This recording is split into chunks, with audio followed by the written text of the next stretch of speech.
रामगंगा नदी किनारे अवैध अतिक्रमण पर चला प्रशासन का बुलडोजर, कई मकान ध्वस्त। मुरादाबाद जिले में रामगंगा नदी किनारे किए गए अवैध अतिक्रमण के खिलाफ प्रशासन ने सख्त रुख अपनाते हुए बड़ी कार्रवाई की। जिलाधिकारी अनुज सिंह के आदेश पर एसडीएम सदर डॉक्टर राम मोहन मीना के नेतृत्व में नगर निगम प्रशासन और पुलिस की संयुक्त टीम ने शुक्रवार को अतिक्रमण हटाने का अभियान चलाया।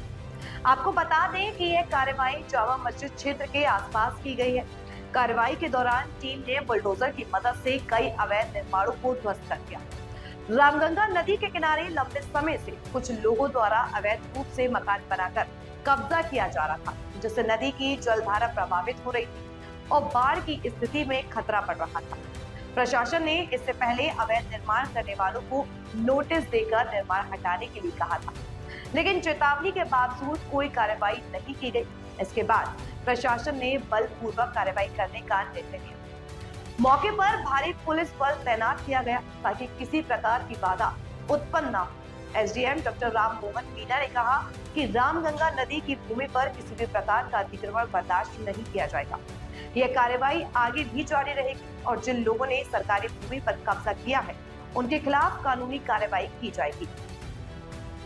प्रशासन की इस कार्रवाई से क्षेत्र में हड़कंप मच गया है, जबकि स्थानीय लोगों ने इस कदम का समर्थन किया है और कहा कि इससे भविष्य में बाढ़ और जल भराव जैसी समस्याओं से राहत मिलेगी।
ठीक है सर, तालाब में कानून किनारे कुछ अतिक्रमण बनाया गया है आपके द्वारा, जो कब्जा हटवाए, क्या पूरा रहा है, क्या इसमें कार्रवाई की? रसूलपुर नंगला खेम गांव है, जिसमें जामा मस्जिद के सामने एक पार्क है जो सरकारी भूमि पे बना हुआ है। जिलाधिकारी महोदय के निर्देश में उस पार्क पर कुछ लोग कब्जा कर रहे हैं, इस तरह की सूचना मिली थी। उसका भौतिक सत्यापन के लिए टीम वहां गई थी, तो वहां देखा गया कि पार्क पर एक समिति ने अपना नाम का बोर्ड लगा करके सरकारी भूमि पे कब्जा करने का प्रयास किया जा रहा है। तो पहले तो उसको समिति को बोर्ड हटाने के और नगर निगम की भूमि का के नाम पर बोर्ड लिखने के लिए निर्देश दिए गए। फिर और क्षेत्र को देखा गया तो वहाँ मालूम हुआ कि रामगंगा नदी पर ही सरकारी जमीन पर अस्थायी रूप से कुछ लोग कॉमर्शियल एक्टिविटीज कर रहे हैं और अस्थायी अतिक्रमण करके नदी के बिल्कुल तलहटी तक पहुंच गए हैं। जो नदी के नंबर से जो घाटे हैं उनमें भी निर्माण कार्य इस प्रारंभ कर रहे हैं। अभी उसको तत्काल प्रभाव से हटाया गया। बरसात का मौसम है, बाढ़ आने की संभावना है, इसमें जनहानि, पशु हानि और ऐसा होने की संभावना भी बहुत ज़्यादा थी। तो तत्काल कार्रवाई करके ताकि भविष्य में कोई डूब क्षेत्र में ना आए और कोई जनहानि ना हो, कार्रवाई की गई। लगभग कितनी जगह ये अतिक्रमण हटवाया गया है? अभी ये कार्रवाई जारी है, इसमें जो कल भी जारी रहेगी। जो पक्के निर्माण है उन्हें नियम नोटिस दे करके नोटिस दिए जा रहे हैं उस और विधिवत कार्रवाई की जा रही है। जो अस्थायी और इस तरह के निर्माण हैं और जो कमर्शियल निर्माण है उनमें जीएसटी और बिजली विभाग को भी बोला गया है कि वो उनका प्रॉपर चेक करें कि उनका जीएसटी डॉक्यूमेंटेशन है या नहीं है, किस तरीके से वो रामगंगा नदी की तलहटी में अपनी फैक्ट्रीज चला रहे हैं। सर, तो क्या ये निर्माण जो ध्वस्त किए गए हैं, क्या ये पक्के निर्माण बना दिए थे रामगंगा के अंदर? नहीं, जो निर्माण अभी ध्वस्त किए गए हैं ये सिर्फ बाउंड्रीज या फिर बाउंड्री बना करके जो नदी में कब्जा किया जा रहा था वो हटाए गए। पक्के जो निर्माण हैं उन पर किसी तरह की कार्रवाई नहीं की गई है। उन पर अभी उनको नोटिस दिए जा रहे हैं, नोटिस दे करके नगर निगम के द्वारा उन पर कार्रवाई की गई। कल क्या इसमें कार्रवाई है? अभी हम हमारी रिपोर्ट तैयार कर रहे हैं असेसमेंट करके कि भाई कितने क्षेत्र में अवैध अतिक्रमण है, और उसकी रिपोर्ट पैमाइश के बाद में नगर निगम को सौंपी जाएगी। आगे की कार्रवाई नगर निगम के द्वारा की जाएगी।